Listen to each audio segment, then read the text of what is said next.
Pendant que Sherman quitte Savannah pour le nord, les fédéraux terminent l'encerclement naval au sud tel que l'a planifié le général Winfield Scott près de 4 ans plus tôt. Fort Fisher, équipé de 47 gros canons, se compose de sable et de terre recouvrant une charpente en rondins. Il a été conçu selon d'anciennes méthodes de fortification afin de ne pas connaître le même destin tragique que Fort Sumter, réduit à un tas de cailloux par des milliers d'obus, mais qui avait résisté jusqu'à l'abandon de Charleston face à l'avance de Sherman. Fort Sumter est le symbole même des dégâts que peuvent causer les obus des canons rayés. Fort Fisher, qui garde le canal reliant l'Atlantique au port de Wilmington, en Caroline du Nord, est menacé par la plus importante flotte yankee jamais formée pendant cette guerre, commandée par David Porter, récemment placé à la tête du blocus de l'Atlantique Nord. Jamais à court d'idées, Benjamin Butler, hiérarchiquement supérieur à tous les autres généraux de l'Union opérant à l'Est, à l'exception de Grant, met au point en décembre 1864 un plan encore plus audacieux que celui de son récent échec.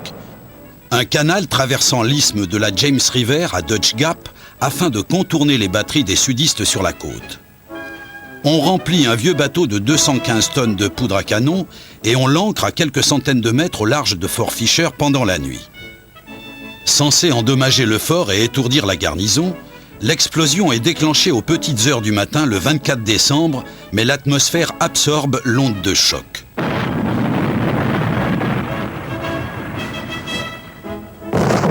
Le fort est alors bombardé par la flotte, mais les dégâts sont minimes. Et Butler annule l'assaut lorsqu'il constate que l'infanterie est écrasée par l'artillerie du fort et stoppée par des mines aux abords de Fort Fisher. La déconvenue de Fort Fisher, tout comme celle de Petersburg 6 mois auparavant, débouche sur le renvoi de l'encombrant général. Grant avait remplacé Burnside après la tragédie du cratère, et maintenant, avec Lincoln réélu à la Maison-Blanche pour 4 ans, l'influence politique de Butler n'est plus aussi importante. Il est donc relevé de ses fonctions le 8 janvier. Les fédéraux repartent alors à l'attaque de Fort Fisher avec la flotte de Porter et d'importantes forces terrestres, dirigées par un jeune général prometteur, Alfred Terry. Le 13 janvier, les nordistes se lancent à l'assaut de la face nord du fort, protégés par un barrage d'artillerie de la flotte yankee qui, cette fois, endommage sérieusement la plupart des canons du fort. 2 jours plus tard, Terry attaque la face nord, pendant que les marins établissent une tête de pont du côté atlantique du fort. Après d'âpres combats, l'armée de l'Union réussit sa percée et parvient à prendre Fort Fisher et sa garnison. Wilmington capitule le 22 février et le Sud perd son meilleur port. Outre les pressions dues à la chute de Fort Fisher et à l'augmentation du nombre de déserteurs dans l'armée, Jefferson Davis doit subir une nouvelle série d'attaques. Afin d'apaiser les critiques qui le somment de se retirer pour laisser Lee gouverner en dictateur, il nomme celui-ci général en chef. Lee, très cordial, travaille bien avec Davis et réussit même à persuader le président des Confédérés de nommer Joseph Johnston commandant de toutes les forces dispersées combattant Sherman. Puis il reporte son attention sur la nouvelle situation à Petersburg. Début février, Grant tente une nouvelle fois de contourner le flanc droit des rebelles. La cavalerie, épaulée par 2 corps d'infanterie, s'avance vers la Boynton Plank Road. L'après-midi du 5 février, une contre-attaque des sudistes à Catcher's Run stoppe la progression de l'Union. Mais Grant repousse sa ligne de front de plus de 3 km à l'ouest et Lee doit étirer ses lignes, de plus en plus réduites, pour riposter. À la fin du mois de mars, Lee prend le risque de percer les lignes nordistes et d'abandonner Petersburg pour prendre grande de vitesse et rejoindre l'armée de Joseph Johnston en Caroline du Nord.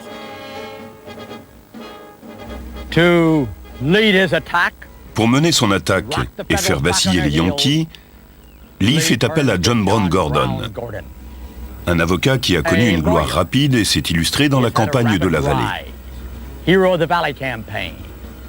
Early est resté dans la vallée, tandis que Gordon a ramené ses troupes. En préparant son plan d'attaque, Gordon choisit de s'emparer du bastion de l'Union, Fort Stedman, situé à moins de 200 mètres de la ligne confédérée.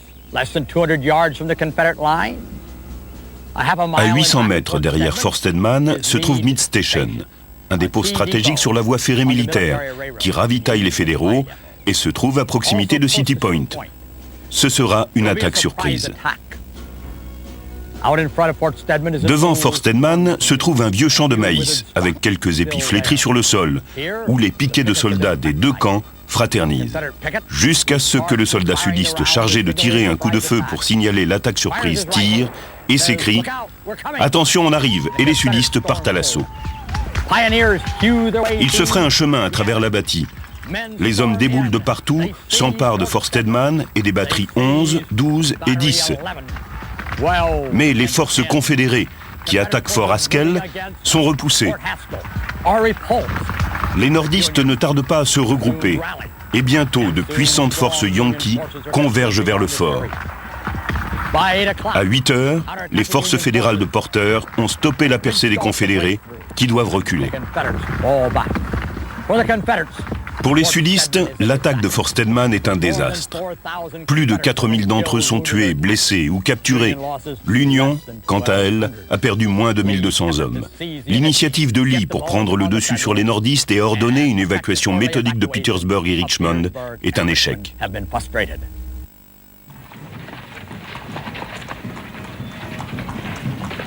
Pendant que Sherman poursuit sa route au nord vers la Virginie, les confédérés sous les ordres de Johnston s'acharnent à lui barrer la route. Deux colonnes Yankees, l'une venant de Wilmington et dirigée par Terry, l'autre débarquée à New Bern sous les ordres de Schofield, se dirigent vers l'intérieur des terres pour rejoindre Sherman. Mais Johnston et l'armée qu'il a constituée avec le reste des unités de Hood et d'autres forces disséminées dans le sud ignorent quelle sera la prochaine destination des nordistes. Les forces de Sherman, maintenant au nord de Fayetteville en Caroline du Nord, avancent en deux colonnes. Howard se rapproche de la côte, vers le nœud ferroviaire stratégique de Goldsboro. Le 16 mars, la cavalerie sudiste, commandée par le général Wade Hampton, et l'infanterie sous les ordres de Hardee, ralentissent l'avancée de la colonne de Slocum à Averysville. Hampton signale que les deux ailes nordistes se dirigent vers Goldsboro à une demi-journée de marche de Johnston qui décide de concentrer ses 21 000 hommes à Bentonville, un village situé à environ 30 km à l'ouest de Goldsboro. Bien que leurs forces ne représentent qu'environ 2/3 de la colonne de Slocum, les confédérés bénéficient à Bentonville de la présence de commandants brillants et expérimentés, Braxton Bragg, Hill et Lafayette McClose. Le dimanche 19 mars au matin, Johnston attaque la colonne de Slocum près de Bentonville. Au début, Slocum est persuadé qu'il affronte uniquement la cavalerie, mais se retrouve bientôt face à l'infanterie de Johnston. Il appelle Sherman à son secours, tandis que ses hommes battent en retraite face aux violents assauts des rebelles. Le lendemain, toutes les forces de Sherman sont là et les deux armées s'affrontent sur la plaine entre champs et forêts.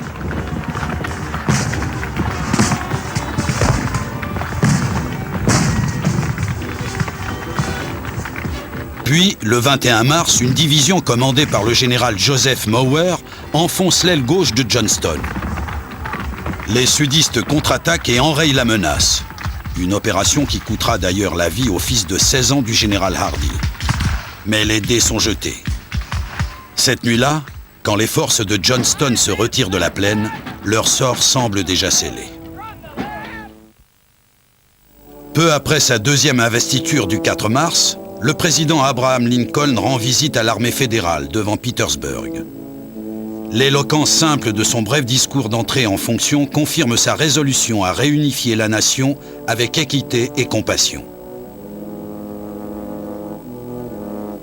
Sans malveillance envers quiconque, avec charité pour tous, avec fermeté dans le bien, tel que Dieu nous donne de le voir. Efforçons-nous de terminer l'œuvre que nous avons entreprise, de panser les blessures de la nation, de prendre soin de celui qui aura porté le poids de la bataille, de sa veuve et de ses orphelins, de faire tout ce qui peut faire naître et chérir une paix juste et durable parmi nous et avec toutes les nations. La visite de Lincoln à City Point, loin de l'agitation de Washington, est aussi bénéfique pour lui que pour ses troupes. Le 27 mars, à bord du River Queen, il retrouve Grant et Porter, ainsi que Sherman, qui revient à peine de Caroline du Nord. Sherman est venu en Virginie pour rencontrer Grant et discuter du plan visant à vaincre Lee et Johnston. Les deux officiers yankees pensent que leurs homologues confédérés vont tenter de regrouper leurs forces. La présence de Lincoln à cette réunion stratégique ajoute à l'importance de l'événement. Sherman demande au président les conditions qu'il envisage pour la reddition. Porter se rappelle la description que fit Lincoln de la conduite à adopter envers les rebelles après leur capitulation. Si je me souviens bien, le président a dit « Je veux que personne ne soit puni, que tout le monde soit traité libéralement. Nous voulons que ces hommes fassent serment d'allégeance à l'Union et se soumettent aux lois. Laissez-les partir, les officiers, tous. Je veux une soumission et plus de carnage. » Il faisait toujours preuve de bonté et de générosité envers les sudistes. Je ne l'ai jamais entendu insulter un ennemi. Les choses cruelles qu'on pouvait dire sur lui, en particulier dans le Nord, lui perçaient le cœur. Mais jamais il n'a manifesté de désir de revanche en ma présence, et je l'ai pourtant vu souvent à City Point. Mais il avait l'air content de s'échapper des soucis et des angoisses de la capitale. Le plan de Grant pour vaincre Lee à Petersburg consiste à attaquer les sudistes par la droite. Il veut obliger Lee à s'éloigner de Petersburg vers l'ouest pour éviter que celui-ci ne prenne la voie ferrée de Danville et puisse rejoindre l'armée de Johnston en Caroline du Nord. C'est Philip Sheridan et sa cavalerie, fraîchement débarqués de la vallée de la Shenandoah, qui mèneront l'attaque. Le 29 mars, après la visite de Sherman, le général Grant lance son offensive.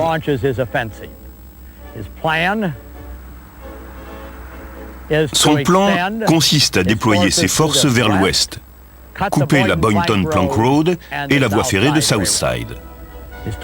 Sa force de manœuvre est constituée du corps de cavalerie du général Sheridan, du 5e corps d'infanterie du général Warren et du 2e corps d'infanterie du général Humphreys.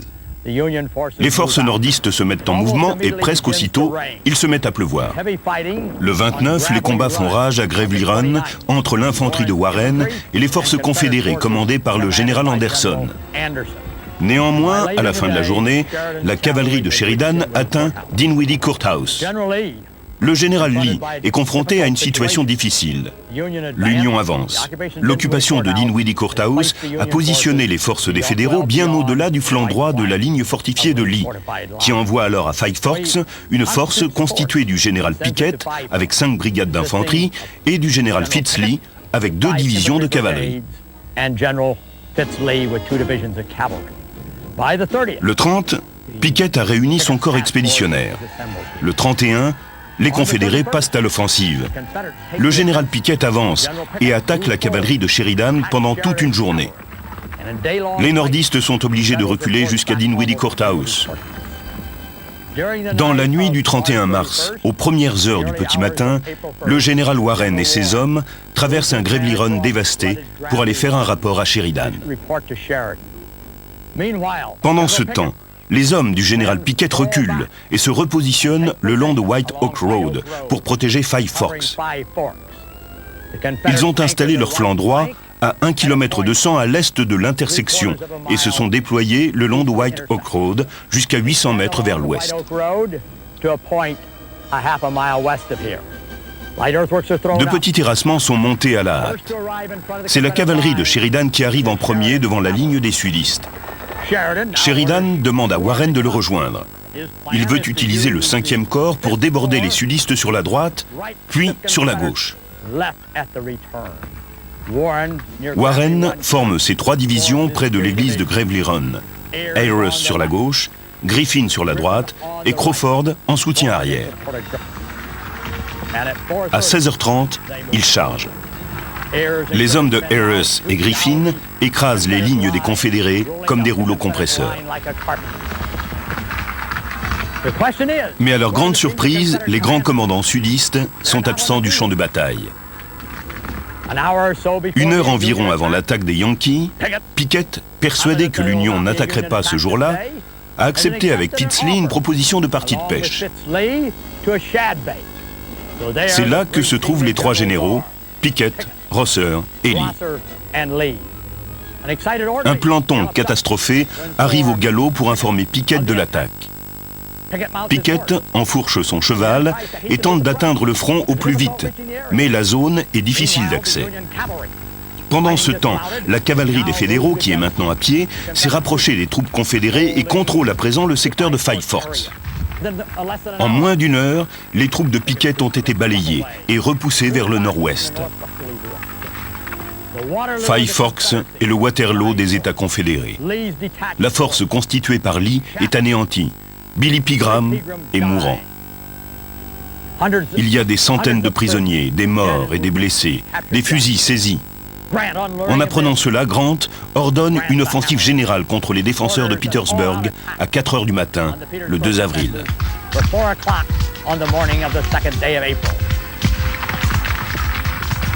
Face à l'armée très offensive du Potomac, les sudistes reculent mais continuent de se battre en regagnant les défenses intérieures de la ville. Lee sait que l'heure est venue d'évacuer Petersburg et Richmond. Il avertit Davis par télégramme. La panique gagne rapidement toute la ville.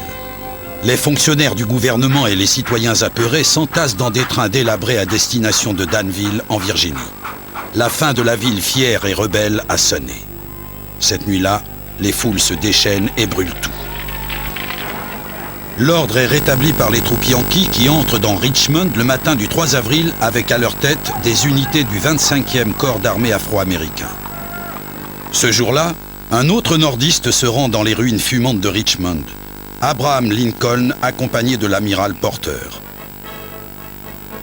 Lincoln admire la statue de George Washington entourée d'une foule de sympathisants en grande majorité noirs et se permet même une saillie sur la fuite précipitée du président confédéré vers le sud-ouest. C'est moi que Washington regarde et Jeff Davis qu'il pointe du doigt. Lorsque les fédéraux entrent dans Petersburg après le retrait des sudistes, ils découvrent les sinistres conséquences de ce très long siège qui a coûté si cher à l'armée de Lee. Le 3 avril, en cherchant à rassembler l'armée des Confédérés à l'ouest de Petersburg, Lee a une idée bien précise en tête. Des vivres ont été signalés à Amelia Courthouse. Il ordonne donc à ses hommes de s'y rendre afin qu'une fois nourris, ils puissent marcher vers le sud-ouest et retrouver les hommes de Johnston. Mais les sudistes affamés ne trouvent que des munitions alors qu'ils ont déjà du mal à transporter les leurs. Lee envoie alors son armée battre la campagne en quête de nourriture. La cavalerie de Sheridan harcèle d'abord l'arrière-garde de Lee, puis fonce droit devant pour aller protéger la gare de Burke, où se croisent les voies ferrées de Richmond, Danville et Southside. Lee se dirige maintenant vers Lynchburg. Le 5 avril, Lee tombe sur la cavalerie de Sheridan, renforcée par l'infanterie à Gettysville, qui bloque la route pour Lynchburg. Les sudistes bifurquent vers le nord. À bout de force, ils tombent sur le bord de la route et se font capturer par les Yankees qui sont sur leurs talons. Presque tout le monde sait que la fin est proche. Le 6 avril, l'Union attaque l'arrière-garde de Lee qui surveille les trains confédérés le long d'un cours d'eau baptisé Sailor's Creek. Les sudistes défient le général Horatio Wright près de la Hillsman House. Mais une contre-attaque des nordistes leur permet de capturer un grand nombre de sudistes, dont le général Richard Ewell. Au nord, les hommes de Gordon se battent contre le 2e corps d'armée de l'Union du haut d'une colline, puis de derrière leur chariot. Certains arrivent à s'échapper, mais Lee perd un quart de ses forces à Sailor's Creek, la dernière opération importante que mènera l'armée de Virginie du Nord.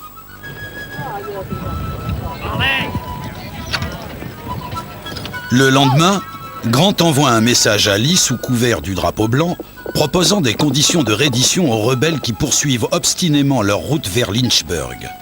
Un dialogue est amorcé, Mais Grant ne veut pas accepter la proposition de Lee concernant le rétablissement de la paix et les négociations échouent.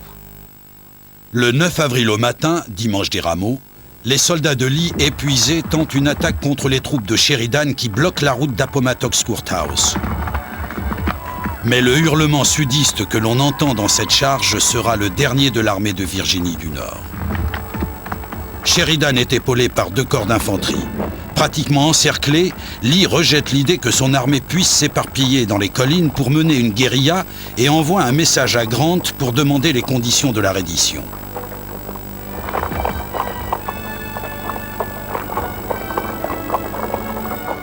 Ce même après-midi, Lee et Grant se rencontrent dans le salon de la maison de Wilmer McLean. Celui-ci a installé sa famille à Appomattox Courthouse en 1863, après les occupations répétées de sa ferme à Bull Run par les tuniques bleues ou grises. Les 2 grands généraux élaborent les conditions de la reddition. Je ne sais pas quels étaient les sentiments du général Lee, car c'était un homme d'une grande dignité, avec un visage impassible. Il était impossible de dire s'il était secrètement content que tout cela fût enfin terminé, ou s'il était triste, mais trop viril pour le montrer. Quels que furent ses sentiments, ils étaient parfaitement dissimulés.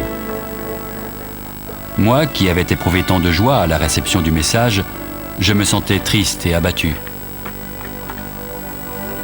Je n'avais pas du tout le cœur à me réjouir de la chute d'un ennemi qui avait lutté si longtemps, si vaillamment, et qui avait tant souffert pour sa cause, même si celle-ci était, à mon avis, l'une des pires pour laquelle un peuple se fût jamais battu, et la moins excusable.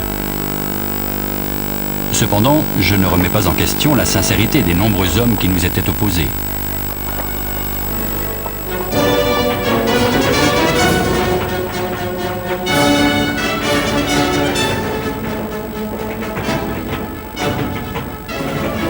Le 12 avril, l'armée fédérale défile sur la place d'Appomattox Courthouse.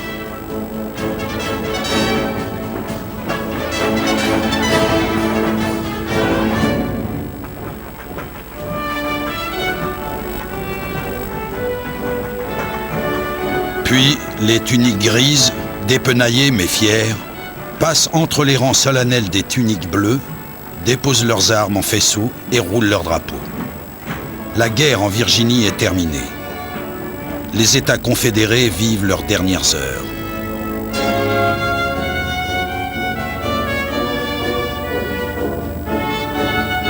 Après la reddition de l'armée de Virginie du Nord à Appomattox, les autres armées confédérées capitulent, de l'Est, pour commencer, jusqu'au territoire indien le 23 juin. Ces redditions donnent parfois lieu à quelques incidents. À Durham, en Caroline du Nord, Sherman se montre trop généreux dans les conditions octroyées à l'armée de Joseph Johnston dans le sud-est et elles seront modifiées ultérieurement. Mobile tombe le 12 avril, après l'attaque du général Canby contre les fortifications de Spanish Fort et la prise d'assaut de Fort Blakely le 9 avril, au moment où Lee et Grant quittent Appomattox. À Charleston, Robert Anderson retourne à Fort Sumter pour célébrer une cérémonie du 14 avril commémorant les premiers tirs de la guerre, 4 ans plus tôt.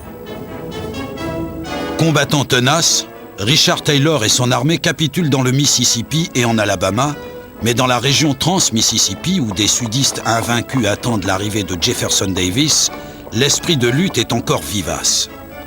Les échauffourées durent jusqu'en mai, et le général Edmund Kirby Smith ne capitule pas avant le 26 mai. Plusieurs généraux sudistes et leurs troupes s'enfuient au Mexique, où ils jurent de poursuivre le combat. Jefferson Davis n'arrivera jamais au Texas. Il est rattrapé, puis capturé par les troupes de l'Union le 10 mai près d'Irwinville, en Géorgie. Quant à Abraham Lincoln, il ne vivra pas assez longtemps pour voir son rêve se réaliser. John Wilkes Booth, acteur à Washington, est le plus beau et le moins talentueux de la plus grande famille de comédiens du pays. Depuis des mois, il prépare des actes désespérés pour réparer l'injustice que va entraîner, selon lui, l'effondrement imminent des États confédérés. Le soir du 14 avril, Abraham Lincoln, sa femme et 2 invités sont au théâtre Ford à Washington pour voir non pas Booth, mais Laura Keane dans une comédie intitulée « Notre cousin américain ». Lorsque Lincoln arrive au théâtre Ford le soir du 14 avril 1865, il est préoccupé par deux choses. D'abord, la fin de la guerre. Ensuite, les conditions de la paix et de la réconciliation après la guerre. Il vient juste de passer 2 semaines avec le général Grant sur le front en Virginie. Lincoln était là-bas quand il y a eu la percée décisive à Petersburg, permettant la capture de cette ville, qui avait résisté pendant 10 mois, et de Richmond elle-même. Il revient à Washington le 9 avril, et peu après son arrivée, il apprend l'excellente nouvelle d'Appomattox et de la reddition du général Lee. Cela signifie que la guerre est presque finie. Le 11 avril, Lincoln prononce un discours important depuis le balcon de la Maison-Blanche sur les problèmes auxquels le pays va être confronté maintenant que la victoire a été remportée. Il promet un autre discours sur les conditions de la reconstruction, une question qui a été au centre des polémiques pendant toute l'année précédente à Washington. L'un des points cruciaux de celle-ci concerne la place des esclaves affranchis dans le nouvel ordre qui va émerger dans le Sud dès que la guerre sera finie et l'esclavage aboli. Dans son allocution du 11 avril, Lincoln suggère que certains des esclaves affranchis deviendront des citoyens avec des droits civiques et politiques égaux à ceux des Blancs dans le Sud. C'est une question très controversée qui suscite bien des réactions, non seulement dans le Sud, mais aussi dans le Nord. Lincoln y pense forcément lorsqu'il vient ici au théâtre Ford le 14 avril. En tout cas, John Wilkes Booth y pense. Il était présent dans la foule qui écoutait le discours de Lincoln le soir du 11 avril. Il s'est tourné vers son ami, David Herold, après que Lincoln eut annoncé une deuxième allocution sur la reconstruction, et lui a dit, comme on le rapportera plus tard, « Ça veut dire la citoyenneté pour les nègres. Je vais lui faire son affaire. » Booth est originaire du Maryland. Il est sympathisant des États confédérés et a même été en contact avec leurs services secrets. Il a fait partie d'un complot pour kidnapper Lincoln. Et quand il dit « je vais lui faire son affaire », je suis sûr qu'il pense déjà à assassiner le président dès que l'occasion se présentera. Booth est acteur. Il a souvent joué ici au théâtre Ford. Il connaît les lieux. C'est un visage familier. Il est ici comme chez lui. Il n'a donc aucun mal à se glisser à l'intérieur ce soir-là, à aller jusqu'à la loge de Lincoln et à lui tirer une balle dans la nuque en plein milieu de la représentation. Ainsi, l'allocution sur la reconstruction promise par Lincoln le 11 avril ne sera jamais entendue par le peuple américain. La période de reconstruction qui s'ensuit va être aussi chaotique, incertaine et violente que la guerre elle-même. Et on ne peut s'empêcher d'imaginer que si Lincoln n'avait pas été assassiné ici au théâtre Ford, le processus se serait déroulé plus calmement et la réintégration des États confédérés vaincus au sein de l'Union, avec leurs esclaves noirs désormais affranchis, aurait probablement été beaucoup plus facile qu'elle ne l'a été.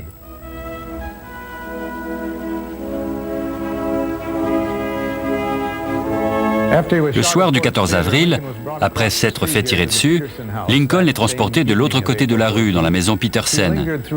Il résiste toute la nuit avant de s'éteindre à 7h22 le lendemain matin.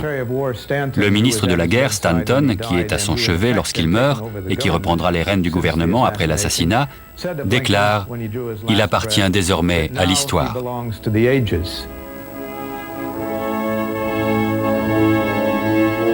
Contrairement à l'assassin, dont la lâcheté s'est traduite de manière aussi rapide que brutale, Abraham Lincoln a travaillé dur pendant 4 ans pour résoudre le problème du pays.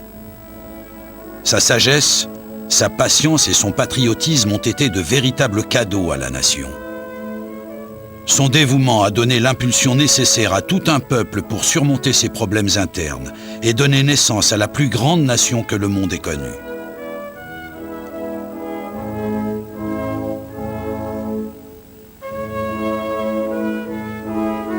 Après la mort de Lincoln, une vague de chagrin et de colère submerge le Nord tout entier.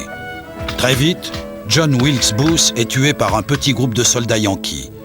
Ses complices tentent d'assassiner le vice-président et le secrétaire d'État Seward, mais ils échouent. Ils seront jugés, condamnés et emprisonnés ou exécutés. Jefferson Davis reste prisonnier 2 ans au Fort Monroe, à Tidewater, en Virginie. Il sera finalement libéré sans autre forme de procès.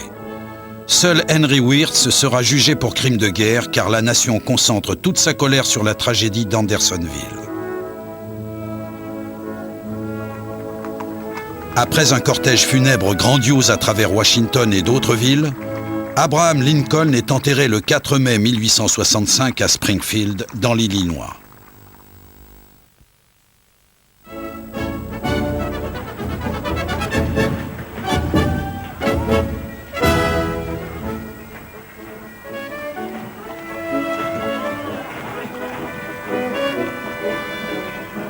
Les 23 et 24 mai, c'est un autre cortège qui défile à Washington, la plus grande parade militaire jamais organisée, composée des armées victorieuses de Sherman et de Meade.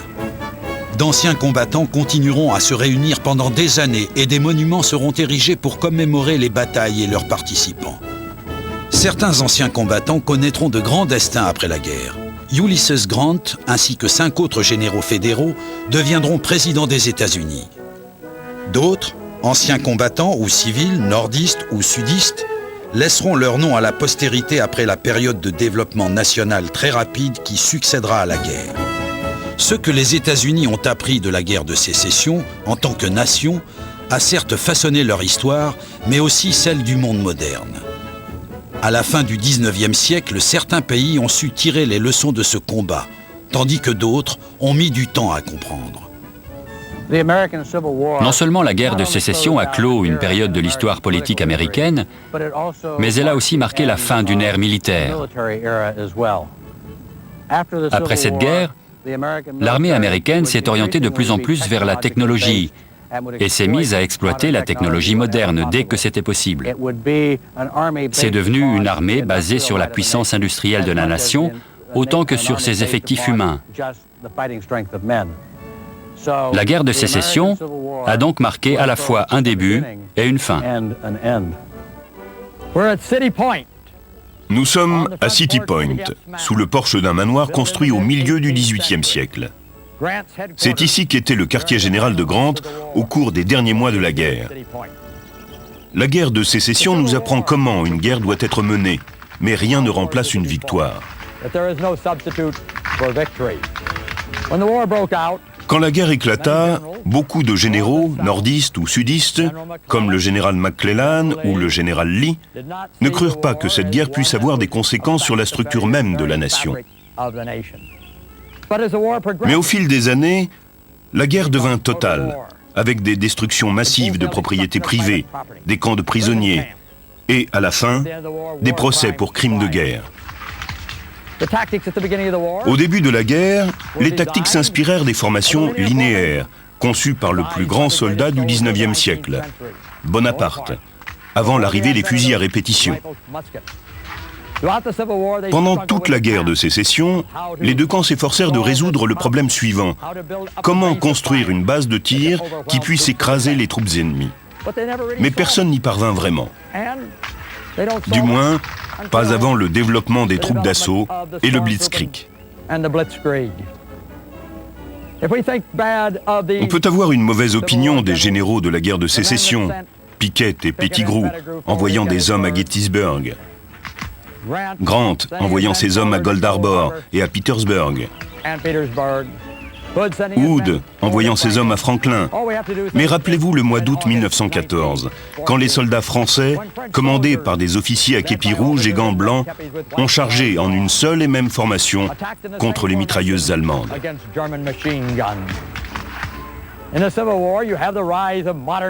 La guerre de sécession a marqué l'émergence de généraux modernes, aussi bien chez les nordistes, avec Grant, Sherman et Sheridan, que dans le camp des sudistes, avec Forrest ou Jackson.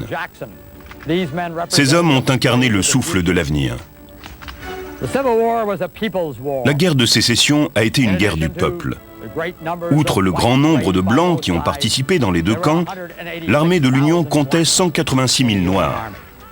Le 1er janvier 1865, il y avait même plus de Noirs dans l'armée Yankee que de soldats dans l'armée des Confédérés. Avec une vraie coalition multiraciale, des Noirs, des Blancs, des Indiens, la guerre de sécession a concerné tout le monde. Mais la guerre de sécession laisse un héritage encore plus vaste. On repense à la détermination de tous ces hommes qui se sont battus en bleu ou en gris à ces 620 000 morts. La guerre de sécession a fait plus de morts que toutes les guerres américaines réunies. Elle a marqué un grand tournant dans l'histoire des États-Unis. Qu'ils aient été nordistes ou sudistes, ces hommes nous ont donné une leçon de courage, de sacrifice et de ténacité qui est toujours aussi pertinente aujourd'hui qu'à l'époque.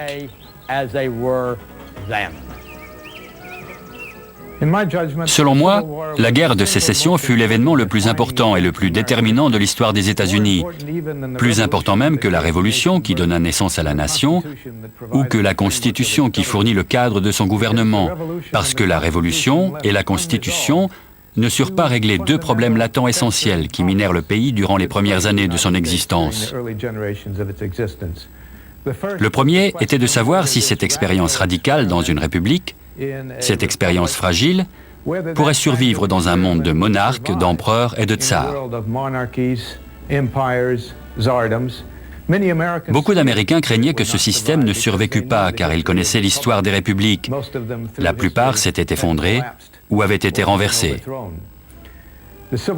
Comme l'a déclaré Lincoln à Gettysburg, la guerre de sécession était comme un grand test qui permettrait de voir si une nation fondée sur de tels principes pourrait survivre. Le deuxième problème latent essentiel concernait l'esclavage, qui ridiculisait les idéaux américains de liberté.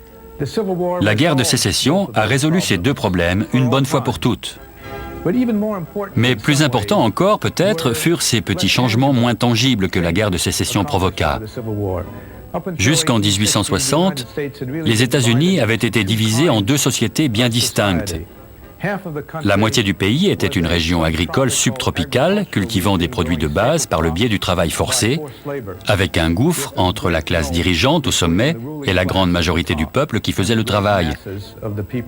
Alors que le reste de la nation, la moitié nord, était une société industrialisée, le genre de société que les États-Unis devinrent plus tard. Sans la guerre de sécession, tout cela aurait pu être très différent. La différence la plus importante étant bien entendu qu'il y aurait eu deux pays, et la réussite de la division du pays aurait encouragé d'autres régions rebelles à faire sécession. Et puis, bien entendu, l'abolition de l'esclavage fut la transformation sociale la plus radicale que ce pays ait jamais connue. Elle l'a orienté vers une nouvelle voie. Tout cela constitue l'héritage de la guerre de sécession, et aurait pu être très différent si cette guerre n'avait pas eu lieu ou si elle s'était terminée autrement.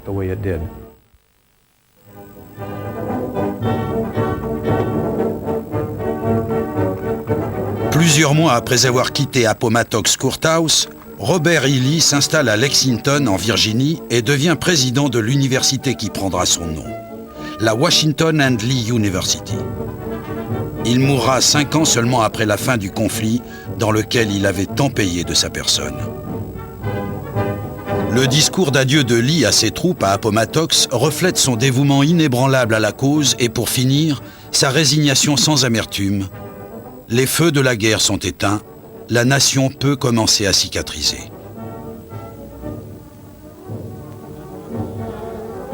Après 4 années de service difficile, marquée par un courage et une force d'âme insurpassables, l'armée de Virginie du Nord a été forcée de se rendre face à un nombre et à des ressources écrasants. Je n'ai pas besoin de le dire aux survivants de tant de batailles acharnées qui sont restés loyaux jusqu'au bout. Si j'ai consenti à ce résultat, ce n'est pas par méfiance à leur égard, mais avec le sentiment que le courage et le dévouement ne pourrait rien accomplir qui pût compenser les pertes qu'aurait provoquées la poursuite du combat. J'ai décidé d'éviter le sacrifice inutile de ceux dont les services passés sont allés droit au cœur de leurs compatriotes. Selon les termes de l'accord, les officiers et les hommes peuvent retourner dans leur foyer et y rester jusqu'à nouvel ordre. Vous emporterez avec vous la satisfaction qui naît de la conscience du devoir fidèlement accompli. Je prie sincèrement pour que Dieu, dans sa miséricorde, vous offre sa bénédiction et sa protection. Avec une admiration croissante pour votre constance et votre dévotion envers votre pays, et le souvenir reconnaissant de votre gentille et généreuse considération pour moi, je vous offre mes tendres adieux. My eyes have seen the glory